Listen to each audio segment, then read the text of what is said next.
कहानी की शुरुआत होती है एक घर से, जहाँ पर हम टेबल के ऊपर 3 प्लेट को देखते हैं, जिसमें एक प्लेट खाली थी और 2 प्लेटों के अंदर खाना बिखरा हुआ पड़ा हुआ था। और डाइनिंग टेबल पर खाना बचा भी ऐसे हुआ था, ऐसे देखकर लग रहा होता है कि उस घर पर रहने वाले लोगों का आपस में झगड़ा हुआ है। इसके बाद हम उस घर के अंदर एक दंपत्नी को, यानी कि हस्बैंड वाइफ को देखते हैं, जिनका नाम मैरी और फ्रैंक था। ये दोनों अलग अलग सो रहे होते हैं कि तभी अचानक से किसी स्मोक अलार्म की आवाज आने लगती है और मैरी आकर चेक करती है, लेकिन सब कुछ नॉर्मल था। उसका अलार्म शायद से खराब हो गया होगा। तभी मैरी के फोन पर उसकी बेटी एलिस का कॉल आता है। अब एलिस अपने पिता फ्रैंक की कार लेकर बाहर गई हुई थी और काफी रात भी हो चुकी थी। तभी वहाँ पर फ्रैंक भी आ जाता है और वो अपनी कार के बारे में पूछता है, लेकिन एलिस को आने में और देरी होने वाली थी और ऑलरेडी रात के 2 बजने आए थे।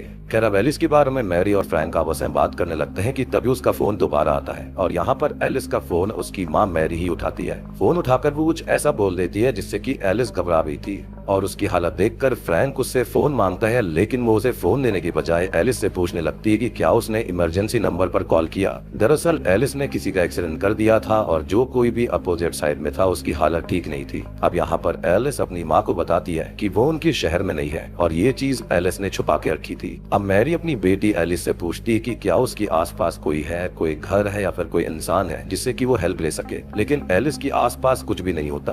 अब यहाँ मैरी बहुत ही ज्यादा पैनिक कर जाती है और साथ ही साथ उसको देखकर उसका पति फ्रैंक भी काफी ज्यादा डर गया था। अब मैरी उससे ये पूछती है कि क्या उसने एम्बुलेंस को कॉल किया, जिस पर वो कहती है कि उसने किया है और एम्बुलेंस जल्दी आ रही होगी, यानी कि सेम चीज बार बार वो पूछ रही है। अब यहाँ फ्रैंक को एग्जैक्टली कुछ भी नहीं पता था कि आखिर हुआ क्या है, किसको चोट आई है। तब मैरी उसे कॉल देती है और तब एलिस अपने पिता को भी सब कुछ बताती है। यहाँ पर फ्रैंक भी अचानक से पैनिक करने लगा था और फ्रैंक एलिस को कॉल पर ही रहने के लिए कहता है। इसके बाद एलिस अपनी माँ से बात करती है, जहाँ पर उसकी माँ एलिस के पास जाने की तैयारी कर रही थी। अब यहाँ एलिस उन्हें अपना एड्रेस बताती है, जो कि था एशफोक फॉरेस्ट हेलो रोड, जो कि इस मूवी का नाम भी है और यही रीजन था कि आसपास कोई भी नहीं था। खैर, यहाँ फ्रैंक जल्दी से कार को शुरू करता है, लेकिन कार शुरू होने में थोड़ी सी दिक्कत कर रही थी, लेकिन कार शुरू हो जाती है। कार यहाँ पर काफी अजीब सी हालत में थी और इसके बाद मैरी और फ्रैंक वहाँ से किसी तरह से निकल जाते हैं अपनी बेटी को बचाने के लिए। अब एलिस ये बताती है कि जिस व्यक्ति को उसने एक्सीडेंट करा है वो एक लड़की है और वो एलिस की उम्र की ही है। अब यहाँ एलिस ये बोलती है कि वो लड़की बिल्कुल भी हिल नहीं रही है और उसको ब्लीडिंग भी हो रही है। यहाँ पर उसकी माँ मैरी, जो कि एक पैरामेडिक थी, वो उसे गाइड करने लगती है और वो उस लड़की को सीपीआर देने के लिए कहती है, लेकिन इससे कुछ नहीं होता। लेकिन तब मैरी एलिस को ये कहती है कि वो उस लड़की को चेस्ट कंप्रेशन दे।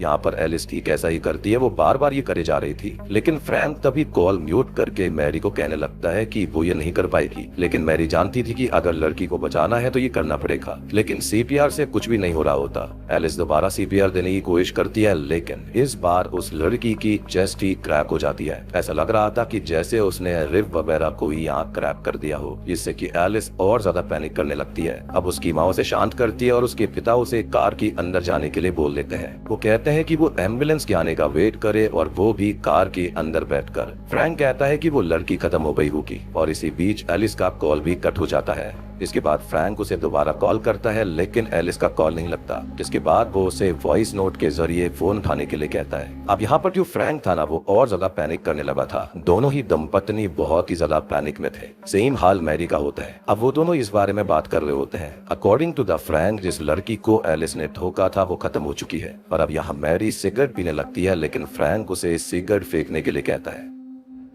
खैर, यहाँ पर फ्रैंक मैरी से कहने लगता है कि पुलिस क्या एक्शन लेगी, लेकिन फ्रैंक के दिमाग में एक बात आती है कि आखिरकार वो लड़की इतनी रात को इतने अंधेरे जंगल में कर क्या रही थी, क्योंकि रात की लगभग 3 बज चुके थे और वो कहीं से भागते हुए आई होगी और एलिस के कार के सामने कैसे आ गई। अब यहाँ पर फ्रैंक खुद से थियरीज बना रहा था। जाहिर सी बात है वो पैनिक में था और ये सारी बातें वो पैनिक के चलते ही कर रहा था। तब मैरी पूछती है कि उनकी बेटी जंगल में क्या कर रही थी, जिस पर फ्रैंक कहने लगता है कि वो वहाँ से गुजर रही होगी, क्योंकि वही रास्ता उनके घर आने का था। तब मैरी उसकी गलतफहमी दूर करती है। वो उसको बताती है कि एलिस घर नहीं आ रही थी, बल्कि घर से दूर जा रही थी और ये सब हुआ है आर्ग्यूमेंट्स की वजह से। दरअसल खाना खाते टाइम, यानी कि डिनर के टाइम पर फ्रैंक और मैरी की लड़ाई हुई थी और इन सब से परेशान होकर एलिस शायद घर से निकल गई। अब उनकी बातों में फ्रैंक दोबारा अपनी बेटी को कॉल करता है और इस बार कॉल लग गया था। एलिस बताती है कि वो कार में आ गई है और उसके पिता उसको ये कहते हैं कि वो पैनिक ना करे और वो बस थोड़ी ही दूर है उससे और वो जल्दी उसको लेने आ जाएंगे। लेकिन मैरी कहती है कि वो वहाँ से नहीं जा सकती, क्योंकि अगर वो चली गई तो हिट एंड रन का मामला बन सकता था। खैर अब वो एलिस से एम्बुलेंस के बारे में पूछते हैं कि एम्बुलेंस का क्या हुआ और क्या उसकी किसी से बात हुई, लेकिन एलिस बताती है कि उनका कोई भी रिस्पॉन्स नहीं मिला। एलिस कहती है कि शायद से एम्बुलेंस डिले हो गई होगी। अब यहाँ उसकी माँ मैरी एलिस से पूछती है कि वो एश फोक फॉरेस्ट पर क्या कर रही थी, तो मैरी उस पर जोर डालकर पूछती है कि हुआ क्या है और वो वहाँ पर क्यों गई। तो वो बताती है कि वो जेकब के फ्लैट पर जा रही थी जो कि असल में उसका बॉयफ्रेंड है, लेकिन वो वहाँ पर नहीं गई और घर पर हुए लफड़े की वजह से वो ऑलरेडी काफी दुखी थी और इसलिए वो अकेला रहना चाहती थी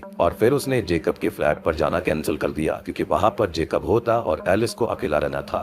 एलिस ये बताती है कि वो एश फोक फॉरेस्ट की तरफ आई थी क्योंकि वो पहले अपने दोस्तों के साथ यहाँ पर कैंपिंग करने आ चुकी है और यहीं पर वो जेकब यानी कि अपने बॉयफ्रेंड से पहली बार मिली थी। वो घर आना नहीं चाहती थी क्योंकि घर पर उसकी माँ ऑलरेडी मौजूद थी। उसने लड़ाई के वक्त एलिस को भी बहुत बुरा कुछ कहा था और इसी कारण से वो वहाँ पर आ गई। उसकी माँ पूछती है कि वो एश फोक कितने बजे तक पहुंची थी, तो वो बताती है कि 10 बजे। लेकिन ये चीज काफी वियर्ड होती है और उसकी माँ मैरी को भी शक होता है क्योंकि 5 घंटे बीत गए थे और मतलब इन 5 घंटों में एक्सीडेंट कैसे हुआ, क्या हुआ, कुछ भी आइडिया नहीं था। लेकिन एलिस यहाँ पर ये कहने लगती है कि वो वहाँ पर सो गई थी और उसकी माँ ये समझ जाती है कि उसकी बेटी ने पक्का ड्रग्स कंज्यूम किए होंगे और यहाँ पर वो एक्सेप्ट भी कर लेती है कि हाँ उसने ड्रग्स लिए थे। उसने MDMA नाम का ड्रग लिया था जो कि काफी खतरनाक था, तो शायद से वो डोज आउट कर गई होगी। एलिस की माँ मैरी ये पूछती है कि उसने ड्रग्स क्यों लिए, तब वो बताती है कि उसको आराम चाहिए था जो कि उसे ड्रग से ही मिलता है। वो काफी ज्यादा स्ट्रेस में थी। अब एलिस के पिता फ्रैंक उससे एम्बुलेंस के बारे में फिर से पूछते हैं, तब वो रोते हुए बता देती है कि उसने एम्बुलेंस को डर के मारे कॉल ही नहीं किया था और उसका रीजन ये था कि वो बहुत ही ज्यादा पैनिक कर चुकी थी। ये सुनकर मैरी काफी गुस्सा करने लगती है। वो कहती है कि एम्बुलेंस आ जाती तो उस लड़की की जिंदगी बच सकती थी और उसने ऐसा क्यों किया।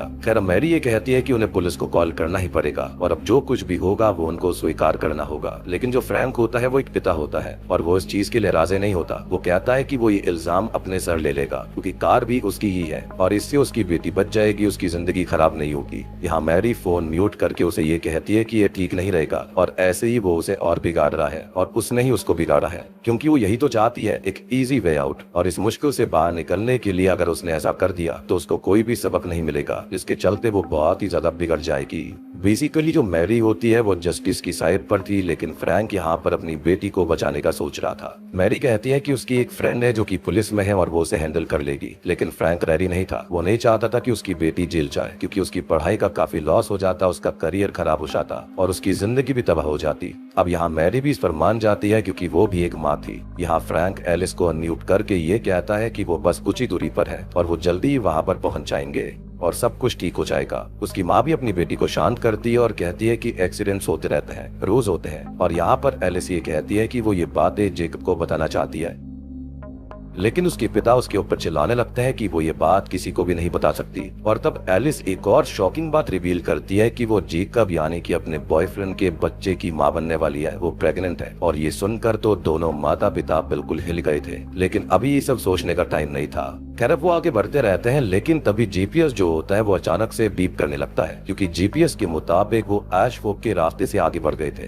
अब मैरी उसे पलटने के लिए कहती है, लेकिन जो फ्रैंक होता है ना वो पूरे कॉन्फिडेंस से ये कहता है कि जीपीएस में खराबी है क्योंकि एश फोक का रास्ता आगे से है। लेकिन मैरी उसको समझाती है कि जीपीएस तो कुछ और रास्ता बता रहा है, लेकिन फ्रैंक नहीं समझता। और यहाँ पर जो बोर्ड साइंस होते हैं वो भी अजीब से दिख रहे थे। खैर इसके बाद वो आगे बढ़ता जाता है। अब थोड़ी देर बाद एलिस बताती है कि उसे उनकी कार की हेडलाइट दिखाई दे रही है, मीन्स कि वो ज्यादा दूर नहीं थे। और तब उसके पिता उसे कहते हैं कि वो अभी एश फोक से काफी दूर है, इसका मतलब वो कोई और होगा। अब यहाँ पर उसके पिता ये कहते हैं कि वो जल्दी से बॉडी को साइड कर दे ताकि किसी के ऊपर उसकी नजर ना जाए और एलिस ऐसा ही करने लगती है। लेकिन तभी एलिस चिल्लाने लगती है क्योंकि उस लड़की की शक्ल अचानक से बदल गई थी और वो ये बातें अपने माता पिता को बताती है, लेकिन इस पर उनका विश्वास करना मुश्किल था। उनको लग रहा था कि एलिस शायद से पैनिक के चलते ऐसा बोल रही होगी, उसको हेलुसिनेशंस हो रहे हैं, हो सकता है कि ड्रग्स की वजह से ऐसा हो रहा होगा। और जैसा कि मैंने आपको बताया कि यहाँ पर ड्रग्स वाला मामला था, तो मैरी को भी ऐसा ही लग रहा था कि उसकी बेटी शायद से अभी भी हाई है, जिसकी वजह से उसे ऐसे हेलुसिनेशंस हो रहे होंगे। वैसे भी मैरी एक पैरामेडिक थी और उसके बारे में एक राज की बात और थी, असल में उसकी लापरवाही की वजह से एक पेशेंट की जान तक चली गई थी और इन्हीं कारणों की वजह से वो उस लड़की की जान के लिए काफी चिंतित थी और साथ ही साथ उसकी बेटी की लापरवाही पर वो पर्दा नहीं डालना चाहती थी, जैसा कि उसने अपनी गलती पर डाला था।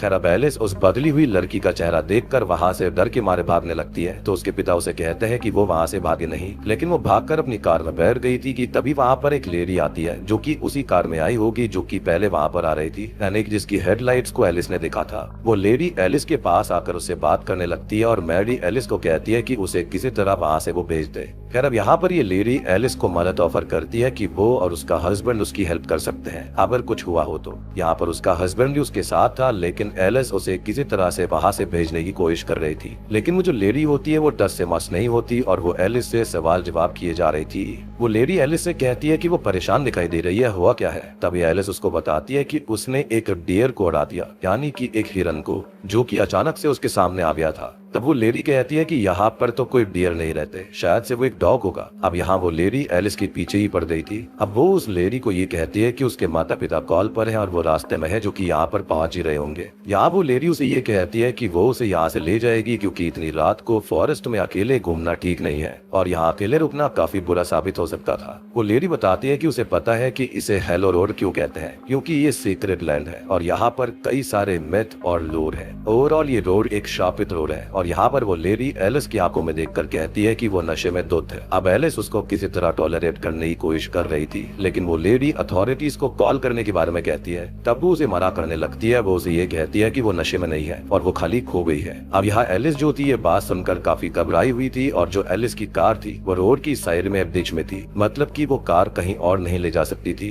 खैर यहाँ पर एलिस उससे माफी मांग रही होती है क्योंकि वो काफी पैनिक में थी। अब उस लेडी को अचानक से एलिस के ऊपर शक हो जाता है कि वो उसे सॉरी क्यों कह रही है। उस लेडी की टोन ऐसी लग रही थी कि जैसे वो एलिस को मॉक कर रही हो या फिर उसे डरा रही हो। अब मैरी ये सब सुन रही थी। वो ये कहती है कि वो फोन को स्पीकर पर रखे और वो उस लेडी से बात करेगी। इसके बाद एलिस ऐसा ही करती है, वो उस लेडी से अपनी माँ की बात करवाती है। और यहाँ पर मैरी ये कहती है कि उसे अच्छा लगा कि उस लेडी ने एलिस की मदद करने का सोचा, लेकिन एलिस इससे अनकंफर्टेबल हो रही है और इतनी रात में एक स्ट्रेंजर का ऐसे आना उसे अनकंफर्टेबल महसूस करवा रहा है और इसलिए वो वहाँ से जा सकती है क्योंकि वो और उसका हस्बैंड रास्ते में है और कुछ ही मिनट की दूरी पर है और वो लोग जल्दी ही वहाँ पर पहुँच जाएंगे। अब वो लेडी ये पूछती है कि क्या ये ठीक रहेगा उसकी बेटी को रात इतने घने जंगल में अकेला छोड़ना। इस पर वो कहती है कि हाँ ये ठीक रहेगा, वो जा सकते हैं। ये सुनकर वो लेडी फिर से एलिस से पूछती है कि क्या वो चली जाए। इस पर एलिस हाँ करती है। खैर वो लेडी ये सुनकर वहाँ से जाने लगती है, लेकिन एलिस ये देखती है कि वो लोग जो होते हैं वो उस लड़की को ढूंढने लगते हैं जिसको एलिस ने हिट किया था। अब उन लोगों को उस लड़की की लाश मिल जाती है जिसको देखकर एलिस पैनिक करने लगती है और गाड़ी को शुरू कर देती है। लेकिन एलिस के पिता ये सब सुनकर ये कहते हैं कि नहीं, वो ऐसे नहीं भाग सकती। अब वो उन लोगों से कह दे कि ये एक्सीडेंट था और पुलिस वहाँ पर पहुंच रही है, लेकिन एलिस नहीं रुकती। इसी बीच वो लेडी एलिस को कार का इंजन बंद करने के लिए कहती है, लेकिन वो रुक नहीं रही होती।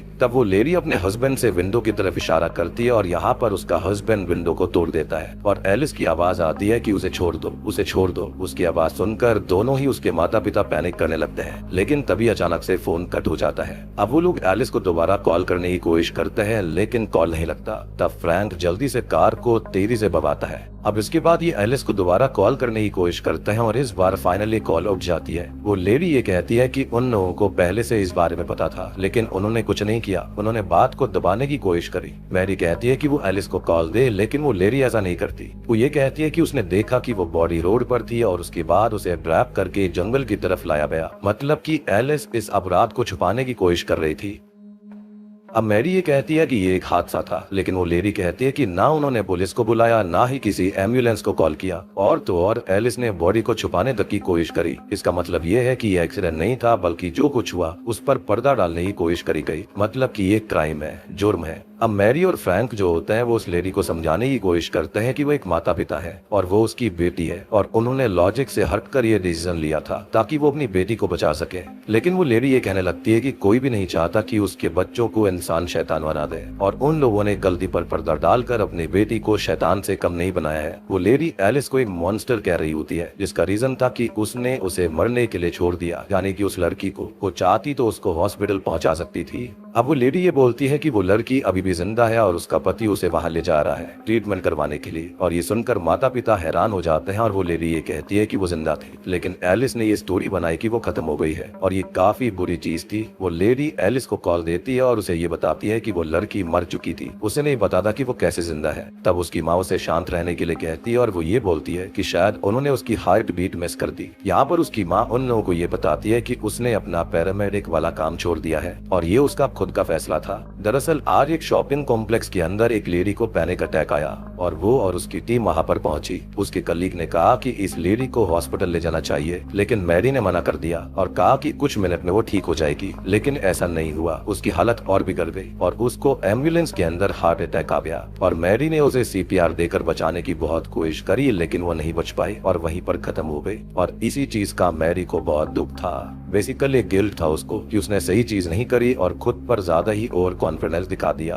अब देखो यहाँ पर सबको ऐसा लगता है कि ये एक ऑनेस्ट मिस्टेक थी, इसलिए मैरी को किसी ने कुछ भी नहीं बोला। लेकिन मैरी इतने गिल्ट में चली गई थी कि खुद उसने अपना रेजिग्नेशन दे दिया और ये फैसला मैरी का खुद का था। मैरी एलिस को समझाती है कि ये फैसला भी उसका खुद का होगा कि उसे इस सिचुएशन से कैसे बाहर आना है। मतलब कि उसको ये समझना होगा कि उसे आगे क्या बताना है और उसके पिता और वो ये चीजें बार बार नहीं कर पाएंगे, यानी कि वो उसकी गलतियों पर बार बार पर्दा नहीं डाल सकते। अब यहाँ पर एलिस अपनी माँ को बताती है कि उस लड़की के फेस पर उसने खुद का फेस देखा, मतलब कि एलिस का खुद का। ये सुनकर उसके पेरेंट्स थोड़े से हैरान थे, लेकिन ये सब शायद से ड्रग्स की वजह से हुआ होगा और उसके माता पिता ऐसा ही सोच रहे होते हैं। खैर अब एलिस ये पूछने लगती है कि वो लोग कितनी दूरी पर है, जिस पर उसके माता पिता कहते हैं कि वो बस कुछ ही दूरी पर होंगे और तब एलिस फोन काट देती है, ये कहते हुए कि अब वो मिलकर ही बात करेंगे। खैर थोड़ा आगे पहुंचने पर उन्हें एलिस की कार दिख जाती है, लेकिन उसमें ना एलिस थी, ना ही वो लेडी थी और ना ही वहाँ पर उसका हस्बैंड था। ये देखकर वो पैनिक करने लगते हैं, लेकिन वहीं पर उस लड़की की लाश भी थी, मतलब कि वो लेडी झूठ बोल रही थी कि वो लड़की जिंदा है। अब फ्रैंक उस बॉडी को देखता है और रोने लगता है, क्योंकि वो बॉडी किसी और की नहीं बल्कि शॉकिंगली उनकी बेटी एलिस की खुद की थी। जी हाँ, अब मैरी पुलिस को कॉल करने लगती है। तब फ्रैंक बताता है कि उनकी बेटी अब नहीं रही, वो खत्म हो चुकी है और मैरी को उस पर विश्वास नहीं होता।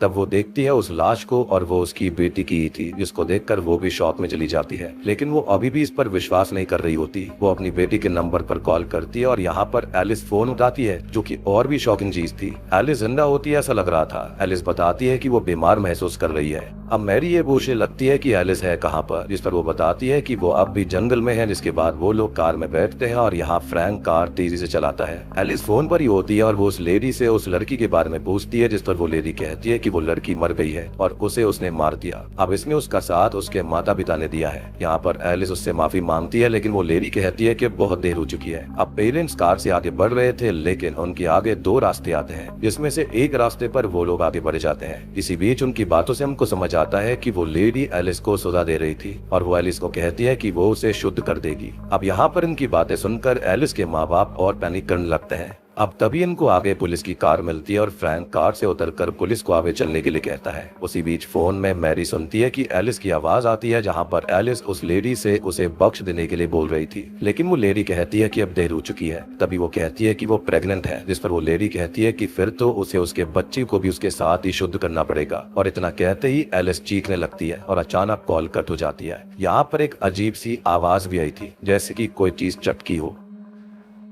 खैर अब तक फ्रैंक भी यहाँ पर आ चुका था और दोनों ही सुनकर काफी हैरान रह गए थे, यानी कि जो कुछ हुआ था। वो एलिस को कॉल करते हैं, लेकिन अब उसका कॉल नहीं लगता। और सबसे इंटरेस्टिंग बात ये थी कि ये जो दिन होता है वो था 31 अक्टूबर सुबह के 3 बजे। जी हाँ, सोच कर देखो कि क्या हो रहा होगा। एनिमीज अगले दिन बसीना आता है, जहां पर पुलिस को एलिस की लाश मिल जाती है और पुलिस के दौरान एलिस की कार डिच में क्रैश हो गई थी। शायद से वो नशे में थी और एलिस चेक करने के लिए कार से बाहर आई, लेकिन उसे कोई हिट एंड रन करके चला गया। यानी कि अब तक हमको जो कुछ भी लग रहा था बिल्कुल उसका अपोजिट सीन था। यानी कि एलिस अपने माता पिता से प्रेगनेंसी वाली बात पर शायद से लड़कर गई होगी। मे भी उसके माँ बाप को उसका बॉयफ्रेंड पसंद नहीं होगा और प्रेगनेंसी वाली बात तो बिल्कुल भी अच्छी नहीं लगी होगी। इसी के चलते प्लेट बिल्कुल खाली थी एलिस की। एलिस गुस्से में कार लेकर वहां से निकल गई। इसके बाद में उसकी कार जो थी वो डिच की वजह से गिर गई थी, क्रैश हो गई थी। और जब वो बाहर आई हेल्प के लिए तो उसको किसी ने हिट एंड रन कर दिया और उसकी मौत हो गई। लेकिन सबसे बड़ी बात ये होती है कि जब पुलिस एलिस के माता पिता से पूछताछ करती है तो उनको कुछ और ही कहानी पता चलती है।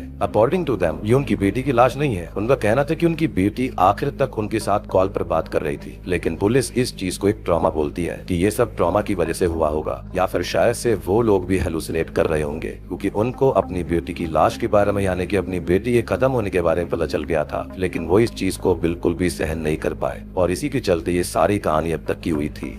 इसी के साथ में हेलो रोड मूवी यहीं पर खत्म हो जाती है।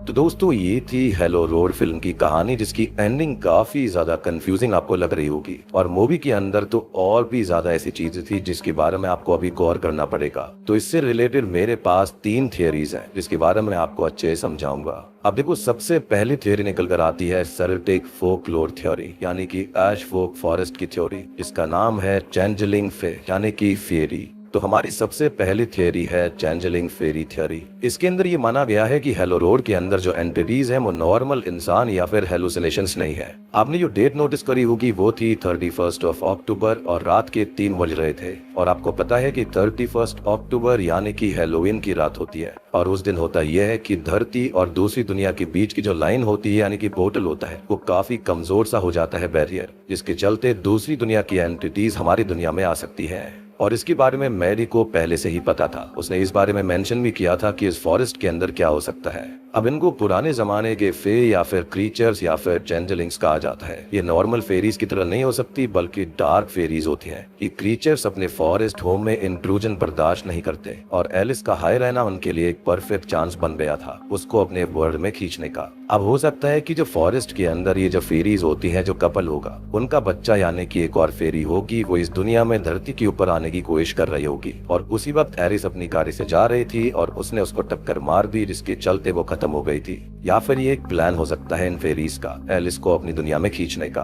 अब जो लाश इनके माता पिता को और पुलिस को मिली थी वो असल में शायद से एलिस की बॉडी होगी नहीं, बल्कि एक मैजिकल डुप्लीकेट फेरी होगी जो कि उन फे ने बनाई थी, या फिर उनकी बच्ची वो हो सकती है, ताकि दुनिया इससे कंफ्यूज्ड हो जाए। मतलब कि रियल एलिस अभी भी जिंदा हो सकती है, क्योंकि आखिरी में उसकी वॉइस सुनाई दी थी और उसको खाली एब्डक्ट कर लिया गया उनके वर्ल्ड के अंदर अपने अनबॉर्न चाइल्ड के साथ, यानी कि उसके पेट में एक बच्चा भी पल रहा था। और ये माना जाता है कि जो फेरीज होती हैं उनको इंसानी बच्चे काफी पसंद होते हैं, या फिर ये विचेस भी हो सकती हैं जो कि एलिस को उठाकर ले गई। और हम जानते हैं, हमने विच मूवी के अंदर देख रखा है कि विचेस बच्चों का क्या करती हैं। और ये भी माना जाता है कि जो क्रीपी लेडी और उसका पति था वो असल में इन एंटिटीज के डिस्टॉर्टेड फॉर्म्स हैं, जो कि इंसानों की आवाज और शक्ल को कॉपी कर सकते हैं। और इस पूरे थ्योरी का सबसे इंटरेस्टिंग पार्ट ये है कि एकदम फैंटेसी हॉरर एंगल क्रिएट कर देता है, जिसके अंदर फे और चेंजलिंग्स अपने घर को बचाने के लिए इंसान को एब्डक्ट कर लेते हैं। और या तो उनकी खुद की बच्ची शायद खत्म हो गई थी, जिसके चलते उन्होंने आग के बदले आग वाली थ्योरी अपनाई।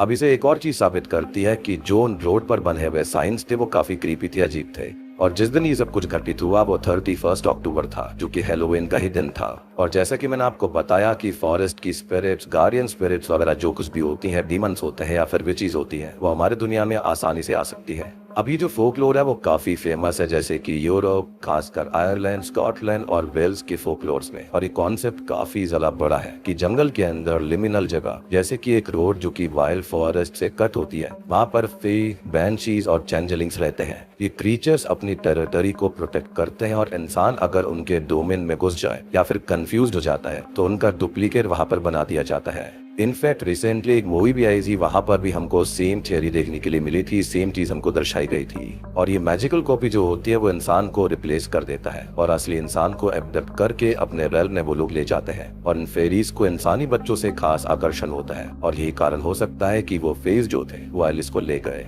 इनफैक्ट यहाँ पर वो लेडी यानी कि वो फे जो थी वो मैरी से कह भी रही थी कि उसने बहुत बड़ा पाप किया है और एलिस को इस चीज को भुगतना पड़ेगा। इसके बाद में एक सेकंड थियरी निकल कर आती है जो कि टोटली साइकोलॉजिकल एंगल से भी है। अब देखो, इस मूवी का जॉनरा साइकोलॉजिकल हॉरर है, तो इस थ्योरी के अंदर भी काफी दम है। अब इस थ्योरी के हिसाब से सब कुछ तब शुरू होता है जब एलिस अपने माँ बाप से शुरुआत में 10 बजे के आसपास खाना खाते टाइम झगड़ा कर रही थी। हो सकता है कि वो अपने हॉस्टल से या फिर जहाँ पर पढ़ाई करती थी वो वहाँ से घर पर आई होगी। और एलिस की माँ बाप को 2 बातें नहीं पता थी। पहली तो ये कि वो अपने बॉयफ्रेंड जेकब के साथ लिव इन में रहती है, दूसरी ये कि वो प्रेग्नेंट भी हो चुकी है। इसके चलते उनका झगड़ा हो गया था और वो वहाँ से गुस्से में कार लेकर निकल गई। अब जैसे ही वो अपने पिता की कार ले जाती है तो जंगल के साइड जाकर हाई होने की वो कोशिश करती है और कार को क्रैश कर देती है। वो जा रही थी अपने बॉयफ्रेंड के पास में ही, लेकिन अल्टीमेटली उसकी कार क्रैश हो गई। अब पैनिक में वो अपने माता पिता को बाहर निकलकर कॉल करती है और पेरेंट्स उसको रेस्क्यू करने निकल जाते हैं और जीपीएस के सजेशन के हिसाब से एक लेफ्ट टर्न लेकर फॉरेस्ट रोड पर आ जाते हैं। लेकिन वहीं पर वो लोग गलती से खुद एलिस को हिट कर देते हैं। जी हाँ, हो सकता है कि शायद उन्होंने खुद ही अपनी बेटी को हिट कर दिया होगा। आपको याद होगा कि एक कॉन्वर्सेशन के दौरान एलिस ने कहा था कि उसको अपने माँ बाप की कार की हेडलाइट दिखाई दे रही है, तो हो सकता है कि ये वही पल होगा, यानी कि ये टाइम होगा शायद से 10:30-11 बजे का। अब जो मैरी होती है यानी कि एलिस की माँ, वो एक पैरामेडिक तो थी, लेकिन रिसेंटली उसके साथ एक हादसा हो गया था जिसके चलते वो किसी इंसान को बचा नहीं पाई। अब इसके चलते उसने अपनी बेटी को बचाने की काफी कोशिश करी, CPR देने का कोशिश करा, लेकिन उसने इतना फोर्सफुली चेस्ट कंप्रेशन किया, इसके चलते एलिस नहीं बच पाई, और ये हुआ होगा उसके गिल्ट की वजह से। अब जब फ्रैंक को इस बात का एहसास हुआ कि उनकी बेटी जिंदा नहीं रही, तो उसने उसके शरीर को रोड के साइड खींच दिया, उसके कपड़े को पकड़कर। अब यहाँ दोनों पेरेंट्स गिल्ट और शॉक में अपने गिल्ट को प्रोटेक्ट करने के लिए एक साइकोलॉजिकल ट्रिक इस्तेमाल करते हैं, जिसको कहा जाता है रीसेट। उन दोनों का दिमाग एक तरह से रीसेट हो गया था। उनका दिमाग जो होता है वो पूरे सीन को रिवाइंड करके एक ऑल्टरनेट रियलिटी क्रिएट कर देता है, ताकि वो अपनी गलती को सही कर पाए। और इस थ्योरी को साबित करते हैं इस मूवी के क्रेडिट सीन्स, यानी कि वहाँ पर हमें नाम दिखाए जाते हैं। तो ये जो अनजान लेडी और आदमी बात कर रहे थे, उनकी आवाज किसी और ने नहीं बल्कि मैरी और फ्रैंक ने ही दी थी, यानी कि ये उनके अंदर के गिल्ट की आवाज थी, उन्होंने जो कुछ किया था। अब रीसेट होने के बाद उनके लिए सब कुछ एक हेलुसिनेशन बन गया। पेरेंट्स घर जाते हैं, बिस्तर पर अलग अलग सो जाते हैं, अलार्म से उठते हैं, और मुझे ऐसा लगता है कि गाड़ी से जब एलिस हिट हुई थी तो वहां पर पक्का स्मोक वगैरह निकला होगा, जिसके चलते ही वहां पर स्मोक अलार्म एक्टिवेट हुआ, और फिर उनके साथ में शेयर्ड हेलुसिनेशंस हो गए थे। और इस बार जब वो रोड पर आ जाते हैं तो डैड कॉन्शियसली एक और रोड चूज करते हैं, क्योंकि उसको पहले से पता था कि लेफ्ट टर्न पर पहली बार उन्होंने एलिस को खत्म कर दिया था, लेकिन उनके माइंड में वही चीज रिवाइंड होती है। आपको याद होगा कि शुरुआत में गाड़ी जो थी वो ठीक से स्टार्ट नहीं हो रही थी, GPS भी वियर्डली बिहेव कर रहा था, जो साइंस थे यानी कि एरो साइंस थे वो भी अजीब से थे। तो इन दोनों ने ही जो किया था उसका एक्सेप्ट नहीं किया, और दिमाग ने हेलुसिनेशन को रियलिटी मान लिया कि एलिस के साथ कुछ गलत हुआ है, जिसमें इन दोनों का कोई हाथ नहीं था। और इन दोनों ने ये सब करके अपनी गलती को सुधारने की रिहर्सल करी। जब एलिस फोन पर कहती है कि उस लड़की का फेस चेंज हो रहा है, इसका मतलब ये होता है कि पेरेंट्स अपने दिमाग में एलिस को एक नए शरीर में डालने की कोशिश कर रहे थे, कि वो कोई और लड़की है जो कि खत्म हुई है, उनकी बेटी बिल्कुल ठीक है, और जैसे अपनी गलती को रीसेट करके वो एक नया सिनेरियो बना रहे थे। और इस थ्योरी को सपोर्ट करने के लिए ढेर सारे क्लूज भी हैं, जैसे कि टाइम गैप। एलिस बोलती है कि वो 10 बजे वहां से निकली थी, लेकिन क्लॉक पर ऑलरेडी 3 बज चुके थे सुबह के, यानी कि रात के 3 बज रहे थे। अब इसको सुबह का मानो रात का मानो, एक ही बात है। मतलब कि जो असल में हुआ था और हेलुसिनेटेड रिसेंट इवेंट्स थे, उनके टाइमिंग मिसमैच करते हैं। 5 घंटे बहुत वक्त होता है। सबसे बड़ी बात की कार इतनी देर से चल रही है, लेकिन ये लोग वहां पर पहुंचे ही नहीं, और जब पहुंचे भी तो असलियत सामने आ गई थी कि भाई इनकी लड़की खत्म हुई है, ना कि वहां पर कोई और था। और जो कुछ भी ये अपने लड़की की आवाज सुन रहे थे, एलिस की आवाज सुन रहे थे, वो खाली गिल्ट से कोप अप करने के लिए था। इनफैक्ट जो फोन होता है, कभी वो म्यूट पर चला गया था, और म्यूट रहते कौन किसकी बात सुन सकता था, ये भी काफी वियर्ड बात थी। कभी फोन ऑफ आ रहा था, कभी यहाँ पर अचानक से बैटरी 32% हो जाती है, कभी बैटरी उनसे कम हो जाती है, कभी ज्यादा हो जाती है। तो यहाँ पर पक्का मिस मैचिंग थी बहुत सारी चीजों की, जो कि क्लियरली दिखाता है कि हाँ, इन दोनों ने ही अपनी बेटी को गलती से खत्म कर दिया था। दूसरा आता है हेडलाइट सीन। जब वो लेफ्ट टर्न पर थे, एलिस फोन पर कहती है कि उसने की कार की हेडलाइट्स देखी है, और ये डायरेक्ट हिंट है कि पेरेंट्स पहले ही उस जगह पर उसे खत्म कर चुके थे, और फ्रैंक जो था उसे पहले से पता था कि लेफ्ट टर्न लेने पर क्या होने वाला है, इसलिए उसने लेफ्ट टर्न नहीं लिया, जबकि GPS उसको लेफ्ट टर्न ही दर्शा रहा था। तीसरी चीज आती है एम्बुलेंस कॉल और ड्रग अल्कोहल एंगल। मॉम पहले एम्बुलेंस बुलाना चाहती थी, लेकिन डर को पता था कि एलिस मर चुकी है, इसलिए वो रेजिस्ट करता है। मैरी अपनी जॉब और उस पेशेंट की मौत की वजह से ऑलरेडी स्ट्रेस्ड या फिर डिप्रेशन में थी, तो यहाँ पर मैरी के लिए सब आसान हो चुका था हेलुसिनेशन मनाना। और यहाँ पर दोनों माता पिता शेयर्ड हेलुसिनेशन कर रहे थे। इसमें 2 लोग एक जैसा ही हेलुसिनेशन करते हैं, क्योंकि दोनों सेम सिनेरियो से गुजर रहे थे। और सबसे बड़ी बात कि स्टार्टिंग में जो थी वो मैरी स्मोक कर रही थी, लेकिन एंड में हम देखते हैं कि फ्रैंक स्मोक कर रहा था, जो कि सब कुछ अपने ऊपर इल्जाम लेने के लिए तैयार था, लेकिन उन दोनों को पता ही नहीं था कि उन्होंने किया क्या है। बेसिकली वो यहाँ पर एक्सेप्ट नहीं करना चाहते थे कि आखिर हुआ क्या है। और चौथा इस चीज को सपोर्ट करता है फोकलोर का ट्विस्ट शो है। अब यहाँ जो माता पिता थे वो आयरलैंड में रहते थे, जो कि जाहिर सी बात है कि उनको सेरेटिक फोकलोर के बारे में पता होगा, और ये बात मैरी ने कही भी थी। इसलिए उनके दिमाग ने एक सुपर नेचुरल स्टोरी बना ली थी, यानी कि फे और चेंजलिंग वाली, और इसके चलते वो अपने गिल्ट को छुपा रहे थे। और यहाँ पर आप ये भी सोच रहे होंगे कि अगर ऐसा है तो वो आवाजें जो दूसरी ओर से आ रही थी वो क्या थी। मैंने जैसे आपको बताया कि जो एंड क्रेडिट थे उसके अंदर बताया गया है कि जो कैरेक्टर आवाज प्ले कर रहे हैं वो सेम मैरी और फ्रैंकी थे, तो वो उनके खुद की अंदर की गिल्ट की आवाजें थी, जो कि उनका एहसास दिलाने की कोशिश कर रही थी कि उन्होंने कितनी बड़ी गलती कर दी, और वो उसको छुपाने की कोशिश कर रहे हैं। तो दोस्तों ये थी सारी की सारी थियोरीज हेलोडोर फिल्म की। उम्मीद करता हूँ कि अब आपको ये मूवी अच्छे समझ में आ गई होगी कि आखिरकार यहाँ पर हो क्या रहा था। उम्मीद करता हूँ कि आपको ये जरूर पसंद आई होगी। काफी क्रीपी और ट्विस्टेड मूवी है।